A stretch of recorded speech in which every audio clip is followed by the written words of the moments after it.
तो 12 विपक्षी दलों ने केंद्र को चिट्ठी लिखी है। दरअसल उसमें कहा गया है 9 सुझाव दिए गए हैं और उन सुझावों को लेकर के अब विपक्षी दल एक साथ नजर आ रहा है। यह बड़ी बात है कि कोरोना को लेकर के जिस तरीके से विपक्ष अब एक होता हुआ नजर आ रहा है।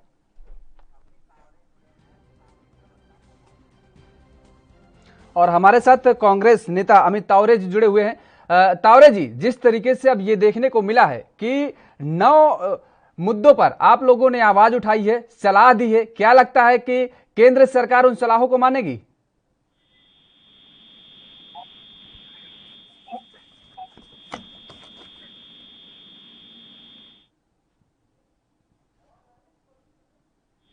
आपको मेरी आवाज मिल रही है?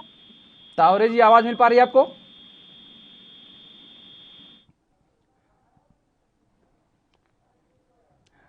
चलिए फिर से संपर्क करने की कोशिश करेंगे। तो विपक्षी दलों ने पीएम मोदी को 9 सुझाव दिए हैं। देश भर में मुफ्त वैक्सीनेशन की मांग की है। ये बड़ी मांग है। सभी उपलब्ध वैक्सीन को इकट्ठा किया जाए, ये भी विपक्षी दलों ने लिखी है ये बात। और इसके साथ ही 35,000 करोड़ रुपए की मांग की गई है टीकाकरण के लिए। सेंट्रल विस्टा पर तकरार जारी है। बड़े सवाल उठे हैं क्योंकि आपको बता दें कि सेंट्रल विस्टा को लेकर के जिस तरीके से लगातार विपक्षी केंद्र पर हमलावर हुआ है और ये कह रहा है कि आखिर इस कोरोना काल के दौरान में सेंट्रल विस्टा के निर्माण की क्या जरूरत है, उस पर रोक भी लगाई जा सकती है। और एक बार फिर से ये जो पत्र लिखा गया है उस पत्र में भी सेंट्रल विस्टा का जिक्र किया गया है और कहा गया है कि सेंट्रल विस्टा पर रोक लगाई जाए। तो विपक्षी दलों ने प्रधानमंत्री नरेंद्र मोदी को 9 सुझाव दिए हैं, लेकिन देखने वाली बात यह होगी कि आखिर इन सुझावों का कितना असर पड़ता है केंद्र सरकार पर और कितना उस पर अमल करती है, कितने सुझावों को मानती है। क्योंकि लगातार जिस तरीके से पत्राचार हो रहा है, लगातार पत्रों द्वारा एक दूसरे पर हमला किया जा रहा है। कांग्रेस की तरफ से लगातार जिस तरीके से पत्र के जरिए निशाना साधा जा रहा था केंद्र सरकार पर, उसका जवाब देते हुए जेपी नड्डा ने अभी जवाब दिया और उसको लेकर के अब एक बार फिर से पक्ष विपक्ष आमने सामने है, तकरार की स्थिति बनी हुई है। लेकिन एक बार फिर 12 विपक्षी दलों ने 9 मुद्दों को लेकर के एक साथ आवाज उठाई है और केंद्र सरकार को सलाह दी है। कृषि कानूनों पर भी कहा है कि कृषि कानूनों को खत्म किया जाए। विपक्ष की मांग पर आखिर केंद्र का क्या रुख होगा, ये तो देखने वाली बात होगी। क्योंकि वैक्सीनेशन को लेकर के जिस तरीके से तमाम सारे राज्य आवाज उठा रहे हैं कि उनके पास उनके वैक्सीनेशन सेंटर पर वैक्सीन उपलब्ध नहीं है, तो किस तरीके से वो लोगों को वैक्सीन पर्याप्त मात्रा में टीकाकरण कर पाएं, इसमें भी मुद्दा उठाया गया है पत्र में। उसमें कहा गया है कि वैक्सीनेशन के लिए बजट अलॉट किया जाए। देश भर में मुफ्त वैक्सीनेशन की मांग भी की गई है। ये कहा गया है कि फ्री में वैक्सीनेशन दिया जाए और सभी वैक्सीनेशन को इकट्ठा किया जाए। जो भी वैक्सीन उपलब्ध है देश में उनको एक साथ एक जगह पर इकट्ठा किया जाए। टीके के लिए 35,000 करोड़ रुपए का बजट भी पेश किया जाए। तो सेंट्रल विस्टा को लेकर के भी तमाम सारे सवाल उठाए हैं इन विपक्षी दलों ने। आपको बता दें कि अलग अलग दल के नेताओं ने लगातार पत्र के जरिए केंद्र सरकार पर निशाना साधने का काम किया, लेकिन अब एक साथ ये दल सामने आए हैं।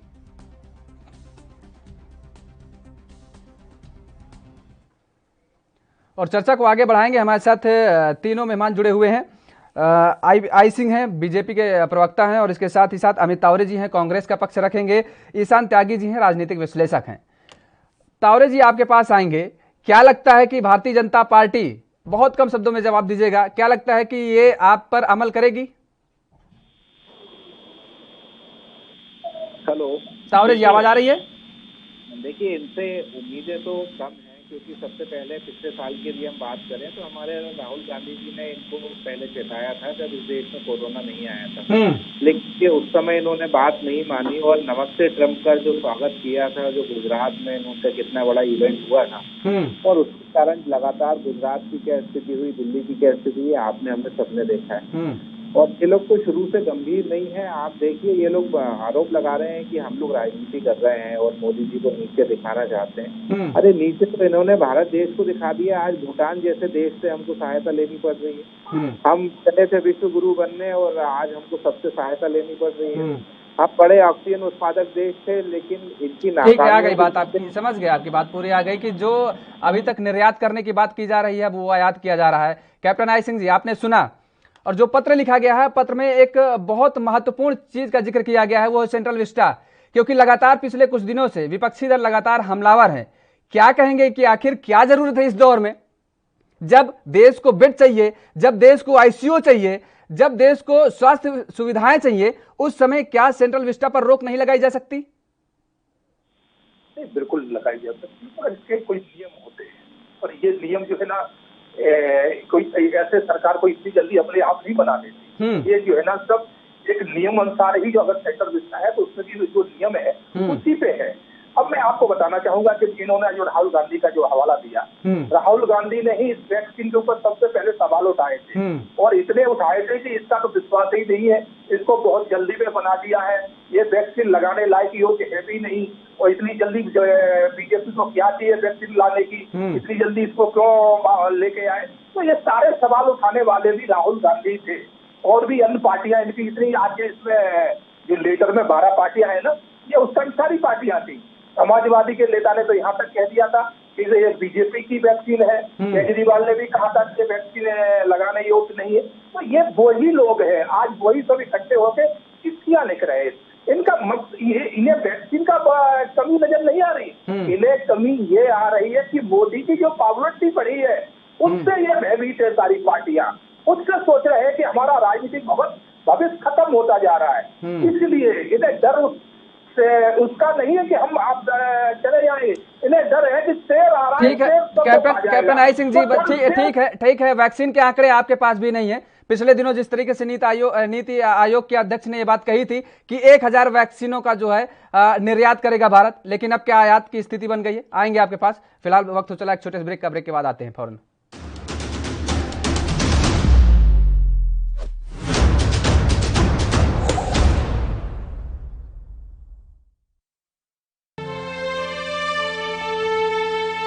सत श्री अकाल जसवंत जी। हाँ जी जसवंत जी, की हाल है? हकीम साहब, 2 दिन हो गए, बुखार ही नहीं उतर रहा। चाचा घबरा ना, 2 पुड़ियां खा ला, मौसमी बुखार आ, 2 दिन से चला जाऊगा। ओए तू ओही नीम हकीम है ना जिसने पिछले हफ्ते सरदूल ਨੂੰ ਕਿਹਾ ਸੀ ਕਿ ਤੈਨੂੰ ਟਾਈਫਾਇਡ ਹੋਇਆ, ਤੇ ਉਸ ਤੋਂ ਪਿਛਲੇ ਹਫਤੇ ਬਲਰਾਜ ਨੂੰ ਕਿਹਾ ਸੀ ਕਿ ਤੈਨੂੰ ਠੰਡ ਲੱਗੀ ਹੈ। ਅੱਜ ਉਹ ਦੋਵੇਂ ਬੰਦੇ ਵੈਂਟੀਲੇਟਰ ਤੇ ਪਏ ਨੇ, ਕੋਵਿਡ ਹੋਇਆ ਸੀ ਉਹਨਾਂ ਨੂੰ, ਪਤਾ ਨਹੀਂ ਬਚਦੇ ਵੀ ਕਿ ਨਹੀਂ। ਓਏ ਬਾਬਾ, ਇਹਨਾਂ ਨੀਮ ਹਕੀਮਾਂ ਤੋਂ ਬਚ ਤੇ ਡਾਕਟਰ ਤੋਂ ਚੈੱਕਅਪ ਕਰਵਾ। ਭੱਜ ਇੱਥੋਂ, ਮਾਰ ਲੱਗਿਆ ਸੀ ਮੈਨੂੰ।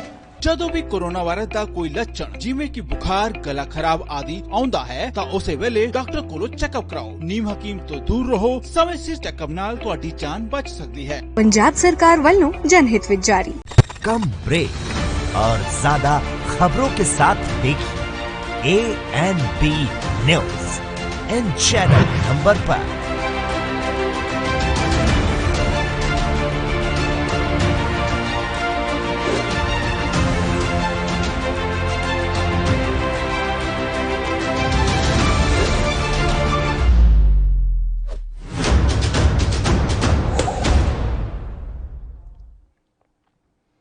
तो ब्रेक के बाद एक बार फिर आप सभी का स्वागत है। चर्चा को आगे बढ़ाएंगे।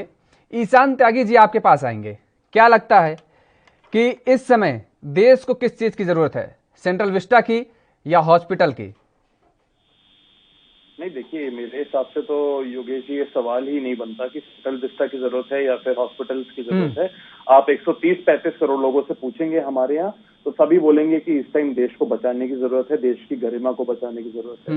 कैप्टन साहब अभी बोल रहे थे कि जिस तरह से प्रधानमंत्री मोदी जी की पॉपुलैरिटी बढ़ रही है पूरे विश्व में, मैं आपको उनको 2-3 चीजें बता देता हूँ कैप्टन साहब। पता नहीं मोदी जी या उनके जो नेता हैं वो क्या पढ़ते हैं, क्या सुनते हैं टीवी पे, मुझे नहीं पता, लेकिन अगर आप देखें तो जो इंटरनेशनल मीडिया है वो मोदी जी की ही बुराइयां कर रहा है, मोदी जी को ही जिम्मेदार मान रहा है पूरी इस महामारी के लिए, क्योंकि उनके जो एडवाइजर हैं वो इस सेकेंड वेव को प्रिडिक्ट नहीं कर पाए, क्योंकि उनके जो प्रिंसिपल साइंटिफिक एडवाइजर हैं उन्होंने खुद बोला कि हम सेकेंड वेव को प्रिडिक्ट नहीं कर पाए और थर्ड वेव आएगी। दूसरी चीज, गार्जियन पेपर ने लिखा कि मोदी जी जो की सरकार है वो सो रही है, उन्होंने तैयारी नहीं करी, लैंसेट रिपोर्ट में लिखा हुआ है। दूसरी चीज ये बता देता हूँ, लैंसेट रिपोर्ट में लिखा हुआ है कि अगर इस तरह से चलता रहा तो 1 अगस्त तक 1 मिलियन यानी कि 10 लाख लोगों की डेथ हो जाएगी पूरे भारत में।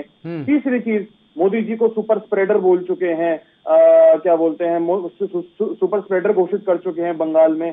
तो इस तरह की चीजों को देखना चाहिए और मोदी जी की पॉपुलैरिटी कोई नहीं बढ़ रही है। और अभी मेरे को एक हमारे सम्मानित पैनलिस्ट बोल रहे थे कि हम भूटान जैसे लोग देश हमारी मदद कर रहे हैं। देखिए, मदद लेने में कोई दिक्कत नहीं है, किसी भी देश से दिक्कत नहीं है, लेकिन अगर आप देखें तो हमने आखिरी बार जो मदद ली थी वो 16 साल पहले ली थी बाकी अन्य देशों से।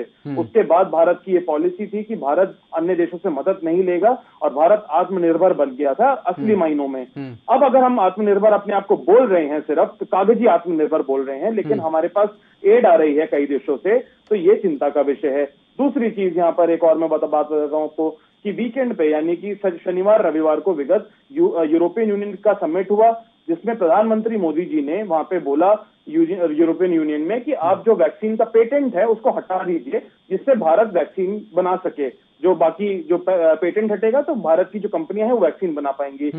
एक भी देश ने, यूरोपियन यूनियन के एक भी देश ने, 20 देश से ज्यादा है यूरोपियन यूनियन में, किसी ने भी एक्सेप्ट नहीं किया, चाहे वो उनके मित्र मैक्रोन हो जो कि फ्रांस के प्रेसिडेंट हैं, या अपना जो जर्मनी की चांसलर हैं उन्होंने भी नहीं किया, इटली के जो प्राइम मिनिस्टर उन्होंने भी नहीं किया।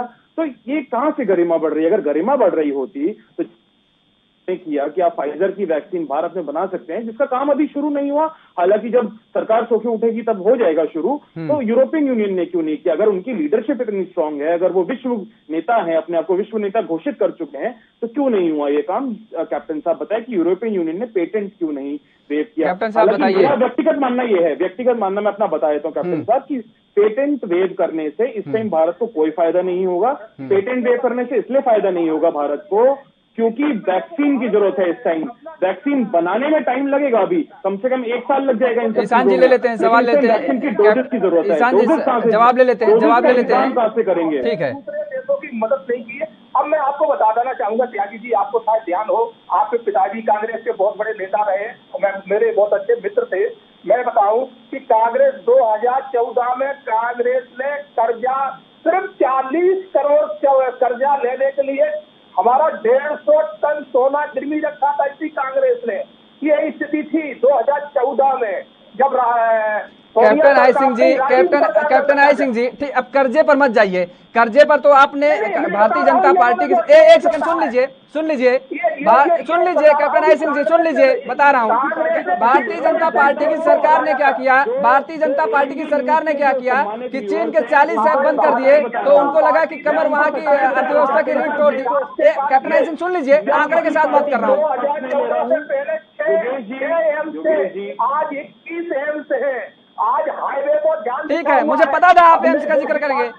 एक सेकंड, अब सुन लीजिए, एम्स का जिक्र कर रहे हैं, केवल एक एम्स ऐसा है। कैप्टन आई सिंह जी सुन लीजिए, बता रहा हूँ ना आपको, लूट के अलावा कुछ नहीं किया गया है। ठीक है, अब सुन लीजिए, केवल एक एम्स ऐसा है जो कि जिस पर सबका विश्वास होता है, आपका भी और आपके नेताओं का भी और एक आम नागरिक का भी, वो है दिल्ली एम्स, जो कि 1952 से लेकर 56 के बीच में बना था। सुन लीजिए, बता रहा हूं, जिस एम्स का आप जिक्र कर रहे हैं, कोई एक ऐसा एम्स बता दीजिए, कोई एक ऐसा एम्स बता दीजिए जो कि पूरी तरीके से संचालित हो। आप बताइए कोई एक नाम, और मैं बता रहा हूं आप सारे। योगेश जी एम्स सारे ही संचालित, कोई एक नाम, एक जगह का नाम बताइए, मैं वहां की स्थिति बताता हूँ। कैप्टन आई साहब जी, मैं वहां की स्थिति बताता हूँ। रायबरेली का एम्स है, सुन लीजिए, रायबरेली का एम्स है, 2020 में पूरा होने का उसका टारगेट था, अभी तक नहीं पूरा हो पाया 2020 में। ये तो सोनिया गांधी को पूछना चाहिए, वहां की सांसद है वो। सोनिया गांधी ने सुन लीजिए, बता रहा हूँ, सोनिया गांधी ने वहां की आधारशिला रखी थी। सोनिया गांधी ने आधारशिला रखी थी, 2014 में आपकी सरकार आ गई, उसके बाद काम आपकी जिम्मेदारी बनती है कि वो उसको पूरा कराएंगे आप। जिम्मेदारी आप हम कैप्टन आई सिंह जी, केवल एक सीधा सा सवाल है, कोई एक ऐसे एम्स का नाम बताइए आप जो कि पूरी तरीके से संचालित हो। कोई एक ऐसे एम्स का नाम बताइए आप। योगेश जी, हमारे सारे एम्स बहुत अच्छा काम कर रहे हैं। अब आप कह रहे हैं एक के ऊपर विश्वास है, सुनिए, ज्यादा से ज्यादा लोग दिल्ली में रहते हैं। मैं बता रहा हूँ, पूरी सुन दिल्ली लीजिए, में रह रही है। मैं बता रहा हूँ, सुन लीजिए, सुन लीजिए, इसके ऊपर विश्वास लोग ज्यादा रखते हैं। कैप्टन आई सिंह जी सुनिए, बता रहा हूँ, रायबरेली में दिसंबर 2000 में पूरा होना था, नहीं पूरा हो पाया। गोरखपुर में जून 2021 में पूरा होना है। सुन लीजिए, कहीं पर किसी एम्स में या तो ओपीडी चल रही है या तो एमबीबीएस की क्लासेस चल रही हैं। पूरी तरीके से कोई ऐसा एम्स नहीं है जो संचालित हो। स्थिति क्यों खराब है, ये तो सोनिया गांधी को जवाब देना चाहिए ना, आपको पूछना चाहिए। 2014 के बाद सरकार आपकी है आई साहब जी। एक बार तो सांसद नहीं हो, ठीक है, आते हैं कैप्टन आई सिंह साहब जी, आते हैं। फिलहाल वक्त तो चला एक छोटे से ब्रेक का, ब्रेक के बाद फौरन हाजिर होते हैं।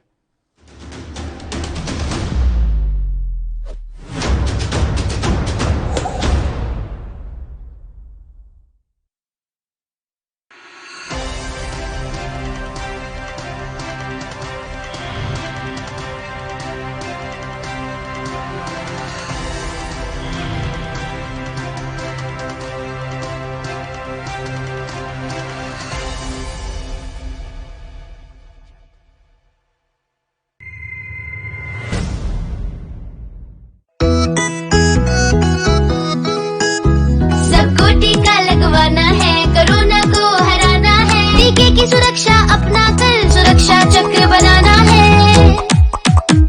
18 साल की उम्र हो, युवा हो या बुजुर्ग हो, एक पल भी सोचे बिना ये मौका नहीं गंवाना है। सबको टीका लगवाना है, कोरोना को हराना है।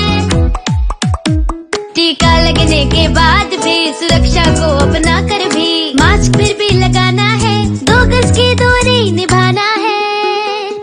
सबको टीका लगवाना है, कोरोना को हराना है। मैंने कोविन एप्लीकेशन से अपना रजिस्ट्रेशन कराया और आज मेरा अपॉइंटमेंट मिल गया। पीजीआई में सब कुछ बहुत अच्छे तरीके से हुआ। प्रोसेस बहुत ही स्मूथ और बहुत ही लाइट तरीके से कंडक्ट किया गया। 18+ के लिए ये जो इनिशिएटिव लिया गया है बहुत अच्छा है। तभी मुझे वैक्सीन लग गई है और बिल्कुल कोई प्रॉब्लम नहीं हुई मुझे। मैं इसके लिए हमारी उत्तर प्रदेश गवर्नमेंट का बहुत बहुत शुक्रिया करती हूँ। चलो टीका लगवाएं, कोरोना को हराएं। निःशुल्क टीकाकरण अभियान में 18 वर्ष से अधिक उम्र वालों के लिए टीका लगवाकर सुरक्षा कवच बनाएं। covid.gov.in पर रजिस्ट्रेशन करवाएं। सूचना एवं जनसंपर्क विभाग उत्तर प्रदेश द्वारा जनहित में जारी। कम ब्रेक और ज्यादा खबरों के साथ देखिए ANB news in channel number पर।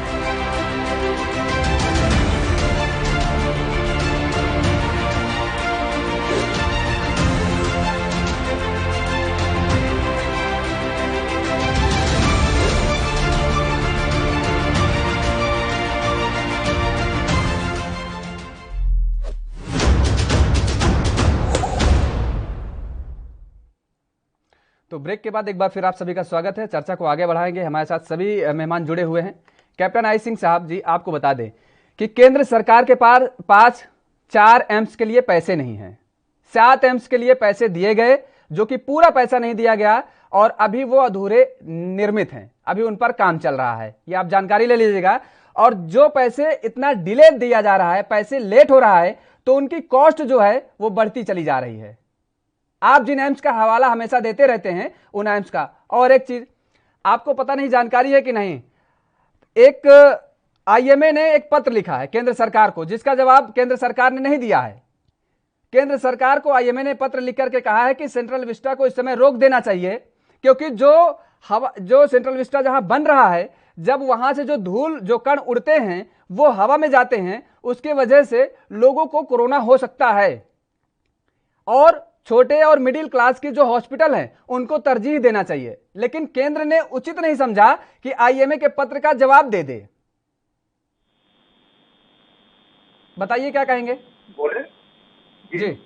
बिल्कुल, सेंटर विस्टा जिस नियम से है उसके ऊपर विचार हो रहा है, ठीक है ना, उसके ऊपर विचार हो रहा है। और अगर ऐसा सही होगा तो उसके ऊपर कुछ ना कुछ एक्शन होगा। अब मैं आपको बताऊं कि आपने जो एम्स की कहा, हमारी पार्टी को आके अभी 6-7 साल हुए केंद्र में आके, ठीक है ना। 65 साल कंटिन्यू गए कांग्रेस ने शासन किया है। कितने एम्स बनाए? 65 साल में 5 एम्स भी बना देते अच्छी तरह से तो भी माने जाते। हमने 5 साल में 21 एम्स की शुरुआत तो करी, इसमें आज कुछ संचालित है, कुछ हो जाएंगे आने वाले समय में। आज 14 महीने से तो हम कोरोना से लड़ रहे हैं, तो कोरोना की महामारी में आपने देखा है कि पूर्ण रूप से सब जो है ना, जितने भी आय के स्रोत है केंद्र सरकार के ठप पड़े हैं, फिर भी हम कहीं से कहीं कभी नहीं आने दे रहे, हर चीज को जो है ना लेके चल रहे हैं। अगर यही अन्य सरकारें होती ना, हाथ खड़े कर देती, जैसे केजरीवाल टीवी पे 5 मिनट में आके हर चैनल पे कहते कि हमने कोरोना को हरा दिया, हमारे पास सारी व्यवस्था है और फिर हरा देंगे, और जहां महामारी का अटैक इतना बड़ा हुआ केजरीवाल ने हाथ खड़े कर दिए। तो ये लोग वो है कि पल पल पे अपना चेहरा गिरगिट तो रंग बदलने में पीछे रह जाएगा, इनसे ये उनसे बहुत तेज है। ये जवाब ले लेते हैं कैप्टन सिंह साहब जी, कांग्रेस से जवाब ले लेते हैं और याद दिला दें कि 28 जनवरी 2021 को दावोस में एक सम्मेलन था, प्रधानमंत्री जी ने भी कहा था कि कोरोना को हरा दिया है हमने, उन्होंने भी कहा था, आप सुन लीजिएगा, 28 जनवरी डेट याद कर लीजिएगा, गूगल पे सर्च कर लीजिएगा। अमित तावरे जी, कम से कम भारतीय जनता पार्टी ने पहल तो की, आप लोगों ने तो पहल भी नहीं किया था। किस चीज की पहल की बात कर रहे हैं? एम्स के पहल की, हॉस्पिटल के लेकर के या आत्मनिर्भरता के लेकर के भारतीय जनता पार्टी ने कदम बढ़ाया, तो आप लोग तो स्थिरता पे रुके हुए थे, स्थिर थे एक जगह पे। मुझे लगता है कि आंकड़ों के साथ यदि आप लोग देखेंगे, जवाहरलाल नेहरू जी के प्रयासों से लेके और मनमोहन सिंह जी के कार्यकाल तक, मुझे लगता है सारी चीजें क्लियर समझ में आ जाएंगी, क्योंकि ये तो झूठे लोग हैं। देखिए सेंट्रल विस्टा पे बोल रहे हैं कि विचार चल रहा है, कोई विचार नहीं चल रहा है। आप तो देखिए चैनल के पत्रकार हैं, आपके पास कोई खबर है कि सेंट्रल विस्टा पे रुकवाने के लिए INN जो पत्र लिखा है कि उससे धूल कण से कोरोना फैल सकता है, राजा जी का घर रुकने से को रोकने के लिए कोई मीटिंग हो रही है? आपके पास जानकारी है? क्या हो सकता है मेरे पास ना हो, आपके पास ऐसी कोई जानकारी है? नहीं, फिलहाल तो मेरे पास नहीं है तावरे जी। ऐसी कोई मीटिंग, कोई चर्चा नहीं चल रही है सेंट्रल विस्टा प्रोजेक्ट की रोकने के लिए, क्योंकि वो राजा जी का घर है, कोरोना की दूसरी लहर में बन रहा है वो, उनको लोगों की कोई चिंता नहीं है। आप देखिए कि 13,000 करोड़ का ये सब जो घर बन रहा है, 20,000 करोड़ का पूरा प्रोजेक्ट है, और पिछले लॉकडाउन में आप देखिए एयर इंडिया 1 विमान आया था माननीय प्रधानमंत्री जी का, उसकी कीमत आप सुनेंगे तो आश्चर्य होगा, 8,000 करोड़ के आसपास का विमान है। तो ये इनको सिर्फ अपने शौक से मतलब है। और आप देखिए नई संसद का निर्माण ये लोग कर रहे हैं, सबसे इनका कार्यालय आप देखिए दिल्ली में कितनी जल्दी इनने तय समय में बना दिया।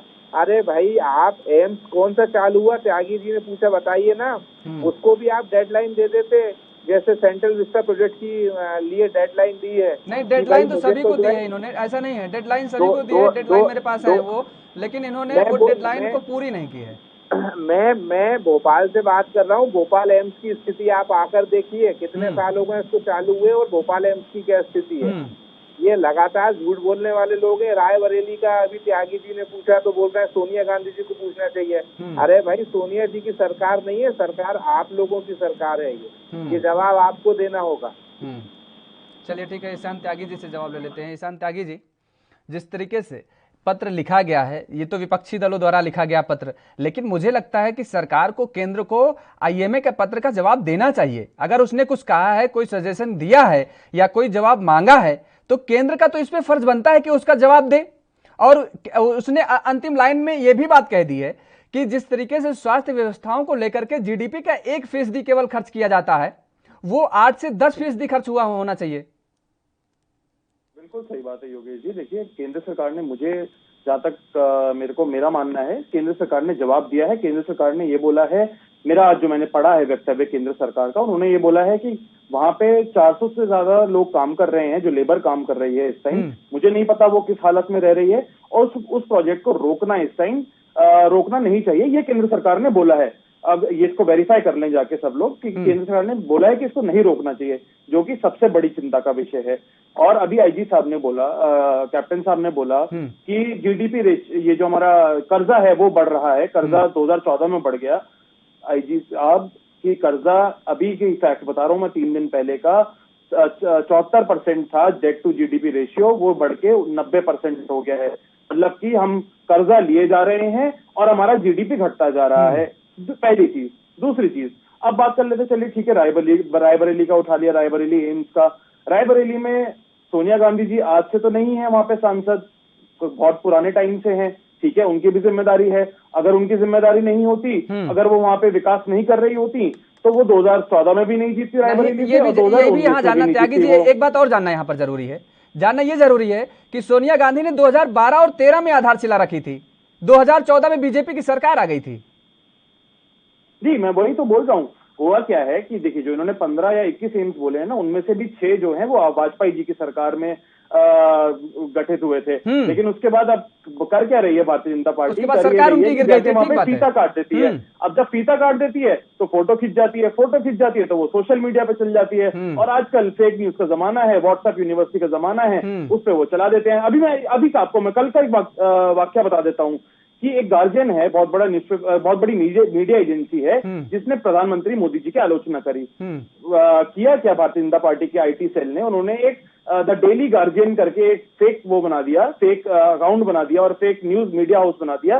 उसमें लिख दिया कि मोदी जी 18 घंटे काम कर रहे हैं, आप ऑपोजिशन की बात मत सुनिए। तो इस तरह की चीजें करने में भारतीय जनता पार्टी और उनका आईटी सेल माहिर है। तो मेरी आप लोगों से, आपके जो सम्मानित व्यूअर्स मुझे सुन रहे हैं, और युवाओं से मेरी खासकर एक ये विनती है कि आप व्हाट्सएप यूनिवर्सिटी पे मत भरोसा करिए इनकी, आप फेक न्यूज पे भरोसा मत करिए। आप देखिए कि क्या तथ्य हैं, क्या आपके मुद्दे हैं, कौन आपको सड़क दे रहा है, कौन आपको पानी दे रहा है, कौन आपको अच्छी स्वास्थ्य की सुविधाएं दे रहा है, कौन आपको अच्छी शिक्षा दे रहा है। इन मुद्दों पे वोट करिए, बनिस्पत इसके कि जो ये नेता धार्मिक विद्वेष करते हैं, हिंदू मुस्लिम करते हैं कि कुंभ नहीं होना चाहिए था, कुंभ होना चाहिए था, अब कोई बोल क्यों नहीं रहा, या फिर मरकज में क्या हुआ, उस टाइम कैसे रिपोर्टिंग होती थी कि ये कोरोना बम फट गया है, कुंभ के लिए कोई नहीं बोला। तो इन सब चीजों को मुद्दा नहीं मानना चाहिए आज के युवाओं को। अब मुद्दा ये होना चाहिए कि विकास कौन करेगा। विकास क्या भारतीय जनता पार्टी ने पिछले 10 साल में, जब 2024 में हम पहुंचेंगे तो 10 साल में विकास किया तो आप उनको रखिए, नहीं किया तो उनको निकाल दीजिए। ठीक बात, लेकिन समस्या ये है कि समझ में नहीं आ पा रहा है, शायद जनता भी ये समझ नहीं पा रही है कि आखिर सरकार के लिए प्रायोरिटी कौन रखता है। स्वास्थ्य सुविधाएं प्रायोरिटी पर रहती हैं, या फिर उसके लिए जिस तरीके से जो बड़ी बड़ी बिल्डिंगें हों, या फिर चाहे बड़ी बड़ी मूर्तियां हों, उनका निर्माण को लेकर के हो। हम कह रहे हैं कि अगर इस कोरोना काल में, इस विपत्ति के दौर में, जब एक पेशेंट या कोई अपने 100 को ले जाता है रास्ते में, तो 10 जगह जब लॉकडाउन लगा होता है तो 10 जगह उसे रोक करके पुलिस पूछती है कि कहाँ जा रहे हो। और 150 से ज्यादा जो गाड़ियां हैं जिसपे ये सेंट्रल विस्टा के लिए जो लगी हैं, ये पूरे दिल्ली में घूम रही हैं, इनको कहीं नहीं रोका जा रहा है। शव दहन करने की जगह नहीं मिल रही है। आपने देखा हो तो 100 शव गंगा और यमुना में बहते हुए मिले हैं उत्तर प्रदेश और बिहार में। तो आज ये स्थिति आ गई है कि जो लोग हैं, भारत हिंदू संस्कृति के हिसाब से देखिए, जब आदमी की मृत्यु होती है तो जब उसका अंतिम संस्कार होता है उसका बहुत महत्व होता है। आज व्यक्ति, चाहे वो हिंदू हो, मुसलमान हो, सिख हो, ईसाई हो, अपने परिजनों का, अपने माता पिता का अंतिम संस्कार तक नहीं कर पा रहा है। इस तरह की स्थिति पे लाके खड़ा कर दिया है आपको। बिल्कुल, चलिए, आप सभी मेहमानों का हमारे साथ जुड़ने के लिए बहुत बहुत शुक्रिया। तो जिस तरीके से स्वास्थ्य व्यवस्थाओं को लेकर के तमाम सारी आवाजें उठ रही हैं, देश ही नहीं बल्कि विदेश की मीडिया भी अब इस बात को उठा रहे हैं। हालांकि भारतीय जनता पार्टी फिर वही बात कह रही है कि ये केवल भारत की छवि को धूमिल करने का एक षड्यंत्र किया जा रहा है, जो कि विदेशों में चल रहा है, और वो अभी भी ये मानने को तैयार नहीं कि स्वास्थ्य व्यवस्थाएं देश में चरमराई हुई हैं। राष्ट्र धर्म में फिलहाल मेरे साथ इतना ही। अब बने रहिए ANB न्यूज के साथ।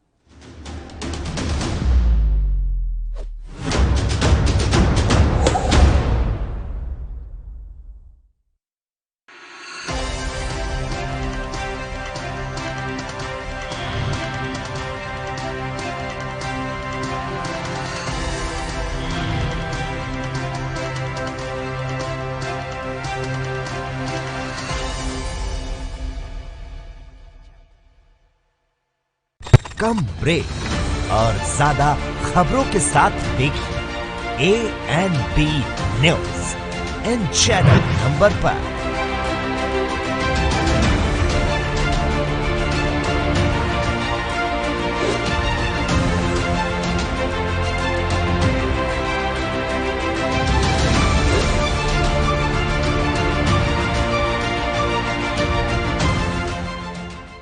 पंजाब दी कोरोना खिलाफ जंग जारी है, तुसी भी इस जंग च अपना हिस्सा पाओ। अगर आपने अपने परिवारां नूं बचाउणा है, बच्चों नूं बचाउणा है, अपने होर बजुर्ग ने उहदे विच घरां दे विच उहनां नूं बचाउणा है, तां इक्को ही तरीका है कि आपां टीके लगाओ। ਕੋਵਿਡ ਵੈਕਸੀਨ ਉਪਰੰਤ ਤੁਹਾਨੂੰ ਹਲਕਾ ਜਿਹਾ ਬੁਖਾਰ ਆ ਸਕਦਾ ਹੈ, ਜਿਸ ਤੇ ਘਬਰਾਉਣ ਦੀ ਲੋੜ ਨਹੀਂ। ਮੈਂ ਅੱਜ ਸੈਕੰਡ ਡੋਜ਼ ਲਵਾਈ ਹੈ, ਮੈਂ ਬਿਲਕੁਲ ਠੀਕ ਠਾਕ ਹਾਂ, ਮੈਨੂੰ ਕਿਸੇ ਕਿਸਮ ਦੀ ਕੋਈ ਤਕਲੀਫ ਨਹੀਂ। ਵੈਕਸੀਨ ਸੰਬੰਧੀ ਵਧੇਰੇ ਜਾਣਕਾਰੀ ਲਈ 104 ਹੈਲਪਲਾਈਨ ਤੇ ਕਾਲ ਕਰੋ।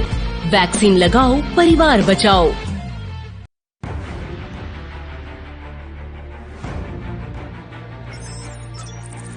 खबर चाहे सियासत की